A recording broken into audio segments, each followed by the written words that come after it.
সালাম বর্ষিত হোক সে মহামানবের উপর, যার মাধ্যমে আমাদের নিকট পর্যন্ত পৌঁছেছে খোদার সে কোনো প্রিয় সুধী। এখন আমি অবস্থান করতেছি আহমেদপুর মহিউদ্দিন হাফিজ মাদ্রাসায়, যেটা নাটোর জেলার বড়গ্রাম থানার অন্তর্গত। এই মাদ্রাসার ছাত্রদের সংকলন হয় না বেদায় একটা ঘর নির্মাণ করা হচ্ছে। ঘরে 57 ফিট দৈর্ঘ্য একটা ঘর তৈরি করা হচ্ছে। এই ঘরের জন্য আমরা ব্যাস কাটতেছি, ব্যাসের জন্য যে রড কাটা হয়েছে। আগামীকাল ঢালাই দেওয়ার চিন্তা ভাবনা আছে।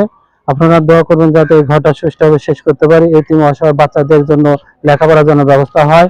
এই জন্য আজকে ব্যাস করা হচ্ছে। আগামী শনিবার আমাদের ঢালাই হবে। এই ঢালাই ব্যাপক খরচ হচ্ছে, যাতে আল্লাহ যে কোনো উপায় ব্যবস্থা করে দেয়। এটা এতিমখানা একটা মাদ্রাসা, এই মাদ্রাসায় সবার অর্থায়ন পরিচালিত হয়ে থাকে। যে কমি মাদ্রাসা এবং আমাদের মাদ্রাসায় মক্তব থেকে হিফজখানা পর্যন্ত চালু আছে। সামনেবার আমরা কিতাবখানা খোলার নিয়তে এই মাদ্রাসা কাজ শুরু করেছি, বাকিটা আল্লাহর ইচ্ছায়। অপরা এতে কিন্তু ব্যাসের বেতন 4 ফিট ব্যাস করা হচ্ছে। হ্যাঁ, ঘরটা 57 ফিট লম্বা করা হচ্ছে। 2 তলা ফাউন্ডেশন দিয়ে, উপরে আমাদের দেখেন তার হাই ভোল্টেজ তার থাকার কারণে আমরা বড় ফাউন্ডেশন দিতে পারলাম না।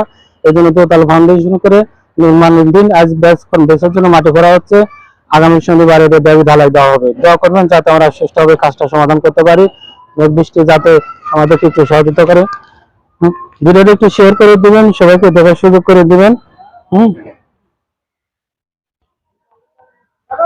হুম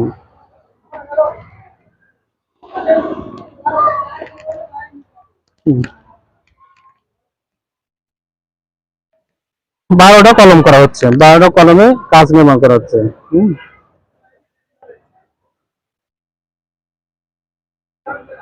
দেখেন আমাদের এই ঘটনা। হম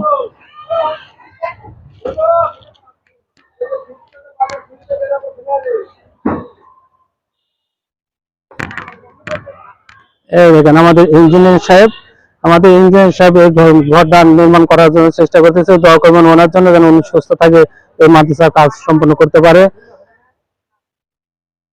লেবারেরা কাজ করতেছে।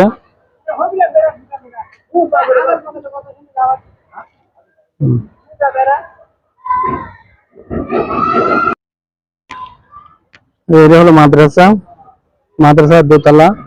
এটা আবার 2 তলা নির্মাণাধীন। পাশেটা মসজিদ, মাদ্রাসা কমপ্লেক্স মসজিদ। এটা হলো মসজিদ, মাদ্রাসার অফিস রুম। আপনারা দোয়া করবেন যাতে মাদ্রাসার যাবতীয় কাজ যেহেতু এলাকাবাসী অর্থায়নে পরিচালিত হয়ে থাকে। এটা হলো এতিমখানার মাদ্রাসা, সরকারি রেজিস্ট্রেশন প্রাপ্ত মাদ্রাসা। কাজের জন্য মাদ্রাসা ভিডিও দেখালাম। দোয়া করবেন আর শনিবার যাতে ঢালাই করতে পারি, বাকিটা আপনার কাছে শেয়ার করতে পারি। আমি এই তিনখানা মাদ্রাসার সৃষ্টি লগ্ন থেকে আজ পর্যন্ত দায়িত্ব পালন করে যাচ্ছি। 2007 সাল থেকে দায়িত্ব পালন করে যাচ্ছি, যাতে বাকি জীবনটা মাদ্রাসা খেদমতে নিজেকে নিয়োজিত রাখতে পারি। তবে আবার দেখা হবে অন্য কোনো ভিডিওতে। তবে আমি এই 3 অসহায় বাচ্চাদের জন্য একটা পেজ খুলেছি, পেজটার নাম আইডিয়াল ফুড। এখানে আমি সেদিন আম দেওয়া হয়, বিভিন্ন মৌসুম ফল দেওয়া হয়। এখন আমের মৌসুম চলতেছে। আমার পেজে লাইক ফলোয়ার নাই বললেই চলে।